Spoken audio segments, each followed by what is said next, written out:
أعوذ بالله من الشيطان الرجيم. بسم الله الرحمن الرحيم. الحمد لله رب العالمين، والصلاة والسلام على أشرف الأنبياء والمرسلين وعلى آله وأصحابه أجمعين. Amma ba'du, Rabbi shrah li sadri wa yassir li amri wahlul 'uqdatam min lisani yafqahu qawli. Allahumma rabbi adkhilni mudkhala sidqin wa akhrijni mukhraja sidqin waj'al li min ladunka sultanan nasira. Rabbi a'udzu bika min hamadatis syayatin wa a'udzu bika rabbi ay yahdurun.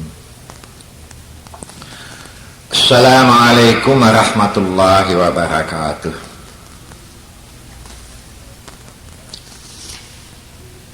Waktu ini saya khusus mau membicarakan soal surga. Sebetulnya ya, kata-kata surga ini terjemahan. Di dalam Quran disebut dengan jannah. Kita menerjemahkannya dengan kata-kata surga. Ini surga dari bahasa Sanskrit barangkali ya. Ya tanyalah ahli bahasa. Tapi dalam Quran disebut dengan jannat, jannah atau jannat. Banyak sekali dalam Al-Quran kita jumpai kata-kata jannat yang kita artikan dengan surga. Sepintas lalu saja saya bayangkan bahwa surga itu adalah satu tempat segala macam bentuk kemewahan dan kesenangan itu disediakan Allah terhadap mereka-mereka yang imannya dapat dibuktikannya dengan amal saleh. Batumpuk segala macam nikmat, segala macam kegembiraan, segala macam kesenangan, kemewahan, kemegahan. Apalah bahasa saya mau pakai ya? Sempurna di atas sempurna, nikmat di atas nikmat, nikmat yang belum pernah dirasakan selama di dunia, keindahan yang belum pernah dilihat di dunia, segala macam irama yang menenteramkan perasaan yang didengar. Tahap apapun bahasanya saya mau pakai lagi ini, tidak ada contohnya di dunia bagaimana. Nikmat di atas nikmat, bahagia di atas bahagia, dari segala segi ya, yang dimakan, yang diminum, yang dipakai, termasuk nikmat seks. Itulah tempat yang dijanjikan Allah. Saya hanya memberikan dalil beberapa saja ya. Dalilnya banyak kali pun. Di antaranya di surat Al-Buruj ayat yang ke-11. Bunyinya begini. Yang izah sama surat Al-Buruj apa, izah sama izatil burud wal yaumil mau'ud wa syahidi wa mashhud, yang pernah saya bacakan pada kaset yang lain ya. Al-Buruj 11, telaahlah kembali supaya lebih sempurna. Di situ dikatakan ayat yang ke-11, innal ladzina amanu wa 'amilus salihati lahum jannatun tajri min tahtihal anhar zalikal fawzul kabir. bahwasanya mereka-mereka yang beriman, amanu, dapat dibuktikannya imannya itu dengan wa amilus salihat, dengan amal saleh. Untuk mereka disediakan Allah, lahum, ya, untuk mereka, jannatun tajri min tahtihal anhar.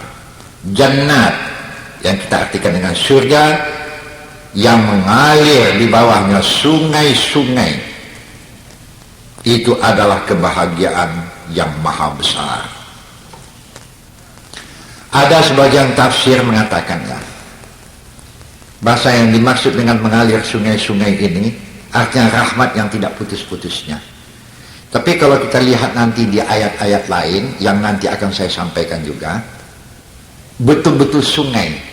Bahkan di situ dikatakan ada sungai yang jernih, bening, sejuk, segar rasanya. Tapi ada juga dikatakan sungai yang airnya itu macam susu. Dan kalau diminum, rasanya betul-betul macam susu. Nikmatnya. Dan ada juga, di ayat juga kita jumpai. Ayatnya nanti. Air sungai itu khamar. Yang dikatakan khamar ini minuman-minuman macam bir umpamanya, whisky umpamanya, ya, tua umpamanya. Itu ada sungai yang itu isinya diminum, segar, enak, dan tidak memabukkan, ya, enak dirasakan tapi mabuk enggak, berapa saja diminum. Itu kita jumpai juga di ayat-ayat lain nanti. Kemudian coba nanti perhatikan lagi di surat Al-Baqarah ayat yang ke-25. Di situ juga kita jumpai kata-kata jannat. Baqarah 25 itu bunyinya begini. Wa basyiril ladzina amanu wa 'amilus salihati anna lahum jannatin tajri min tahtihal anhar kullama ruziqu minha min samaratir rizqan qalu hadzal ladzi ruziqna min qablu wa utu bihi mutasyabiha walahum fiha azwajum mutahharatun wahum fiha khalidun. Baqarah ayat yang ke-25. Beritakanlah Muhammad berita yang menggembirakan, ya, kabarkan kabar gembira kepada orang-orang yang amanu wa amilus salihat, orang-orang yang beriman dan mereka dapat membuktikan imannya itu dengan amal saleh. Apa berita gembira itu? Annalahum jannatin, untuk mereka disediakan oleh Allah jannat, itu yang kita artikan dengan surga-surga yang mengalir padanya sungai-sungai. Masing-masing mereka akan mendapat rezeki dari buah-buahan yang cukup sempurna. Mereka juga akan mengatakan waktu itu, oh, ini rezeki yang macam ini dulu pernah kita jumpai. Memang mereka diberi rezeki seperti apa yang ada di dunia juga, tetapi rasanya berlainan, sempurna lazat.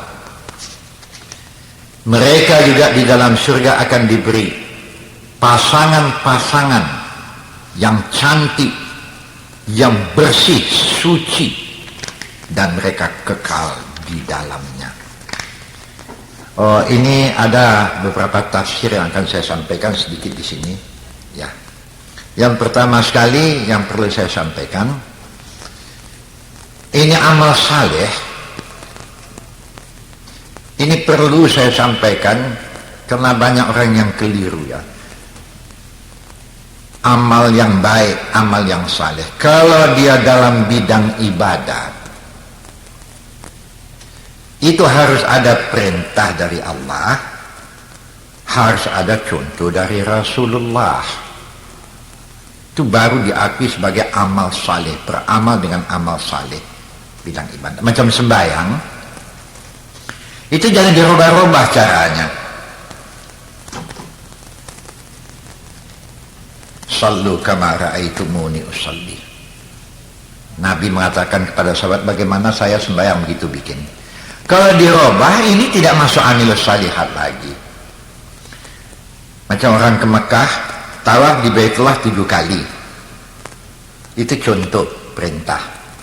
Tapi dia merasa kalau 7 kali kurang sempurna, supaya lebih hebat pahalanya dibikin 10 kali. Wah, ini salah ini. Ya. Itu umpamanya. Demikian juga umpamanya sa'i safa marwah. Ada yang ibadat itu mengenai waktu. Wukuf di Arafat. Itu wukuf di Arafat ada waktu yang tertentu. Di luar waktu itu haji enggak sah. 10 Zulhijjah memang tanggal 8 sudah ke sana. 9 Zulhijjah gelincir matahari. Harus berada di Arafat dengan pakaian ihram pada bulan-bulan yang tertentu. Nah, itu umpamanya. Banyak lagi yang lain-lain ya. Tawaf 7 kali keliling, jangan dibikin ditambah-tambah. Sa'i safa marwah pergi balik. Karena mau banyak pahala, sa'i safa marwah dibikin sampai 30 kali bolak-balik. Oh, ini menambah-nambah namanya. 7 kali sudah. Kalau mau mengulang lagi, ulang, tapi 7 kali juga ulangannya. Yang kedua, yang ketiga, terserah, dan yang lain-lain. Itu baru diakui amal saleh. Tapi ada juga perbuatan baik atau amal saleh ini dalam bidang dunia. Dalam bidang dunia, antum a'lamu bi umuri dunyakum. Dalam soal dunia, terserah saja kepada kamu. Maka ini saya bilang, saya banyak mendapat pertanyaan. Jadi soal dunia boleh kami bikin sesuka-suka kami? Ya, silakan. Selama tidak ada larangan Allah. Nah, itu saja kuncinya. Ada juga anak-anak muda, Ustadz kami rambut gondrong, salah dalam agama? Enggak. Kok banyak orang yang mengatakan salah? Salahnya jangan menyerupai perempuan. Nah, itu saja. Macam mana ya rambut gondrong supaya tidak serupa dengan perempuan? Saya pun tak tahu bagaimana caranya. Tapi jangan serupa dengan perempuan. Itu dilarang. Kebalikannya pun begitu. Banyak juga wanita-wanita yang bertanya, boleh kami pakai celana Ustaz? Silakan saja, itu soal dunia. Pakai celana bagaimana mau bentuknya. Tapi jangan serupa dengan laki-laki. Tutup aurat, itu saja. Bagaimana model celana yang tak serupa dengan laki-laki, saya tak tahu. Ya. Jangan serupa laki-laki. Lu'ina ya. Perempuan menyerupai laki-laki atau laki-laki menyerupai perempuan dalam bentuk pakaian, gaya, segalanya. Lu'ina ya, kena kutuk oleh Tuhan. Ini kan masuk penipuan ini. Nah, itu gendangnya.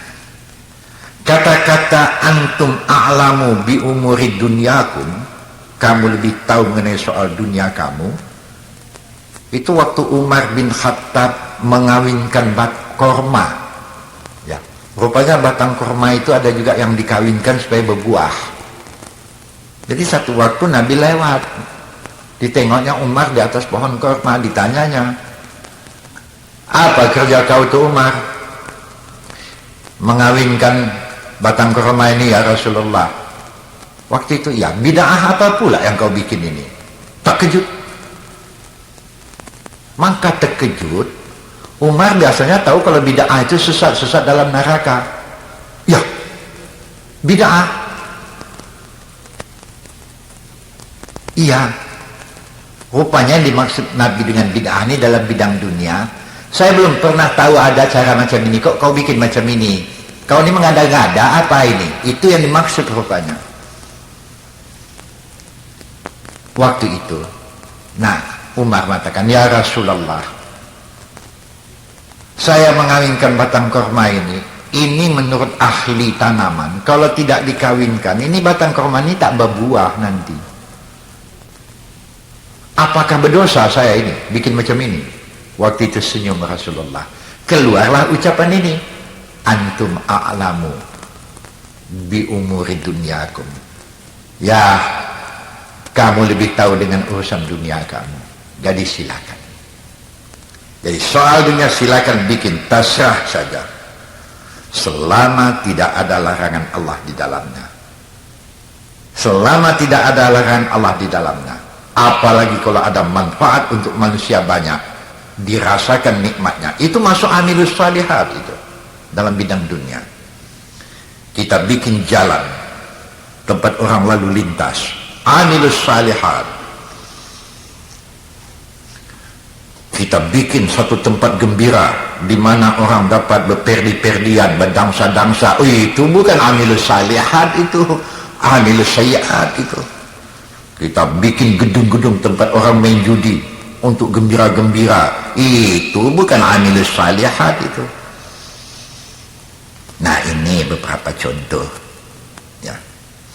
Kemudian di surat Al-Baqarah ini juga dikatakan diberi rezeki.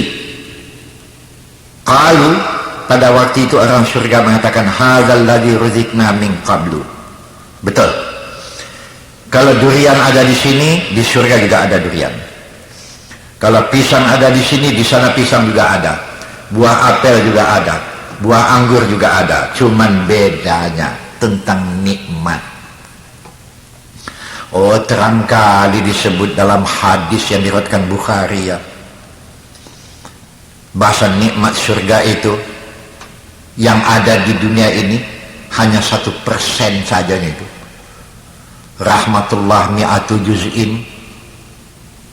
Di riwayat Bukhari ini ya, rahmat Allah itu 100 juzuk.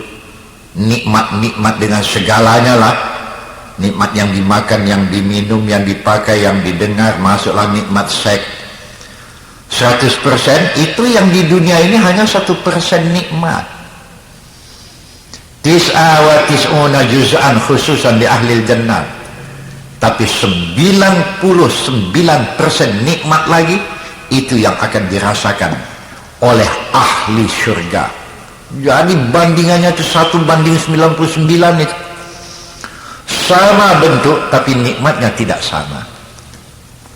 Buah apel iya, tapi buah apel di surga jangan serupakan dengan buah apel kamu yang di dunia ini. Itu mangka tubuhmu yang sekarang yang di-drop ke dunia ini, kemampuannya hanya menampung nikmat 1%. Jadi waktu masuk surga perlu diganti dengan jasad kejadian baru. Khalaqnahu min khalqin jadid, dimasukkan ke dalam jasad yang mampu menampung nikmat 99%. Ada juga yang bertanya, kalau kita orang baik di sisi Tuhan, orang saleh, Ustaz, ngeri mati itu kalau begini saja kita dimasukkan ke surga kan aman. Oh, salah perhitungan. Jasadmu sekarang kalau dimasukkan ke surga, mencium bau surga saja meledak ini karena nggak mampu. Serupa juga dengan listrik kita sekarang ini. Saya belum lupa lagi itu ya, waktu rumah saya yang lama itu voltasenya cuma 120, sekarang sudah dirubah menjadi meningkat 220.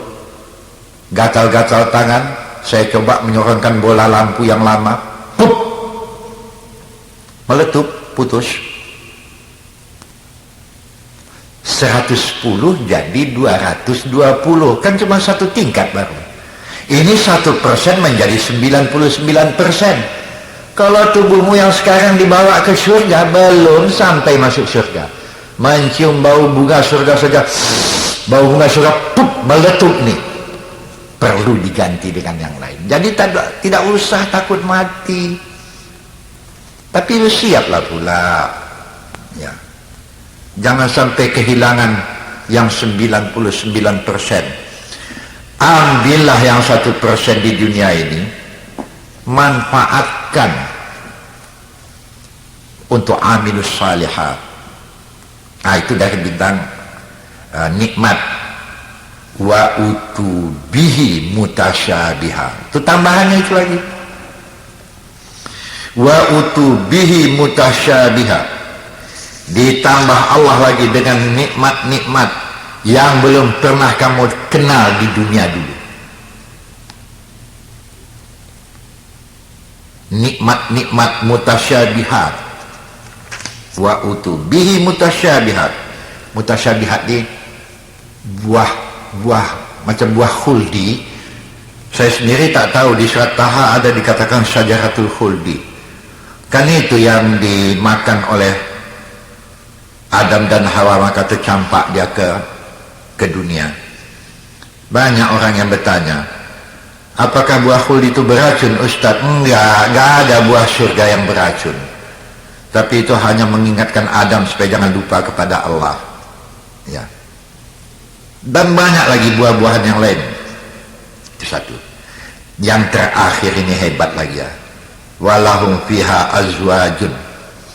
Orang mengartikan, atau sebahagian teman-teman saya mengartikan azwajun ini dengan bidadari.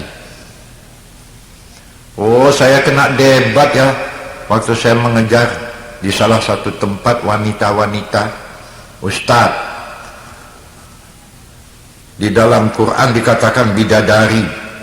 Jadi kami perempuan yang masuk surga ini nggak dapat bidadara katanya. Bidadara lah istilah orang tuh. Lebih tepat azwajun ini diartikan dengan jodoh-jodoh atau pasangan-pasangan. Mutahharatun yang suci, artinya pasangan yang tidak menyakitkan hati, bersih. Nah, itu yang dimaksud lebih tepat dengan kata-kata jodoh-jodoh, pasangan-pasangan. Jadi wanita-wanita yang kebetulan di dunia ya suami yang tahli neraka barangkali, atau tak sempat kawin mati dia akan juga mendapat pasangan yang sempurna, lengkap, tidak ada cacat, mutahharatun, suci, tidak ada cacat.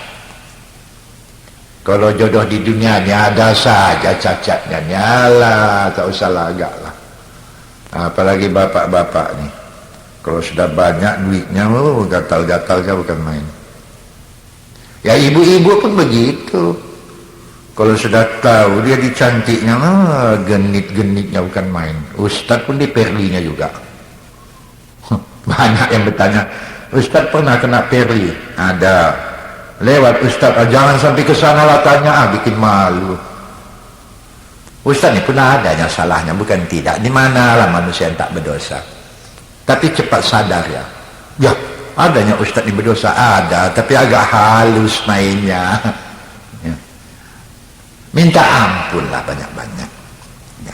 Jangan tertipu dengan persoalan yang 1%, hingga kamu kehilangan nikmat yang 99%. Oh, di surat lain kita jumpai lagi ya perkara jannat ini juga. Itu coba lihat nanti surat Muhammad ayat yang ke-15. Surat Muhammad ayat yang ke-15. Di situ bunyinya begini. Masalul jannatil lati wa'idal muttaqun. Fiha anharu min ma'in ghairu asin. Asinin ya. Wa anharun min labanin lam yataghayyar ta'muh wa anharun min khamrin lazzatil lisyaribin wa anharun min asalin musaffa wa lahum fiha min kulli samarat wa maghfiratun mir rabbihim kaman huwa khalidun finnari wasuku ma'an hamima faqatta'a am'a'ahum. Ini di dalam surat Muhammad ayat yang ke-15. Tadi kan sudah pernah juga saya bayangkan ya, sungai-sungai di sana ada yang mengartikan dengan rahmat yang tidak putus-putusnya.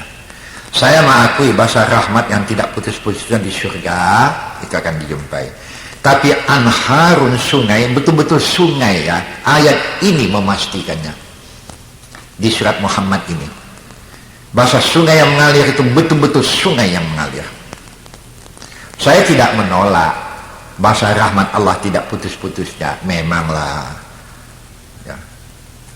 Di situ dikatakan arti dari ayat yang saya bacakan tadi, contoh atau perbandingan jannat atau surga wa'idal muttaqun yang dijanjikan Allah untuk orang-orang yang takwa.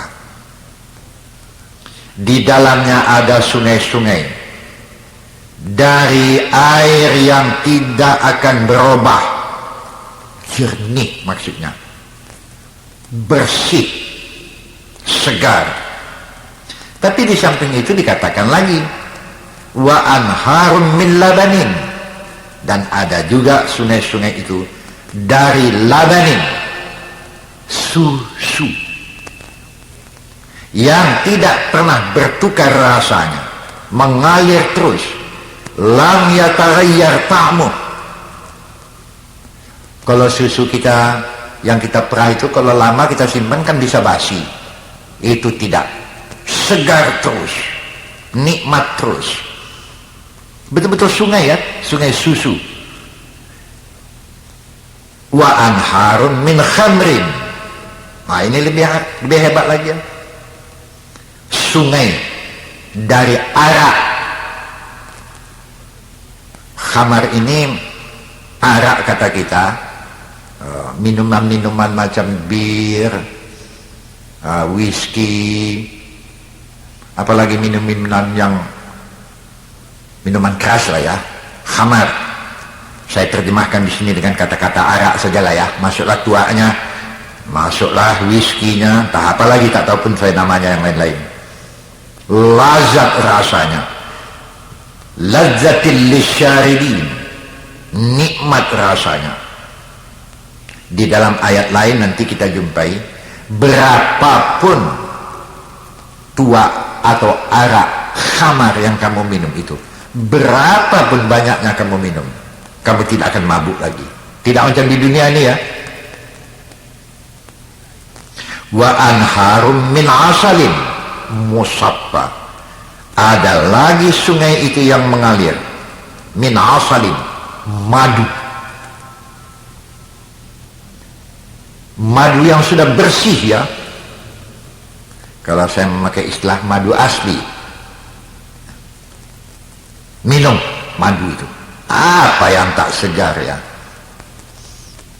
Walahum fiha min kulli samarat, dan bagi mereka-mereka penduduk surga disediakan segala macam buah-buahan, buah apalah juga. Tidak macam di dunia ini ya. Kalau di sini, kalau di tanah Arab, macam di tanah Arab, kalau di sini kan buah tamar tak ada yang tumbuh. Kalau bulan puasa banyak. Macam di tanah Arab mana ada buah durian, tak tumbuh di sana.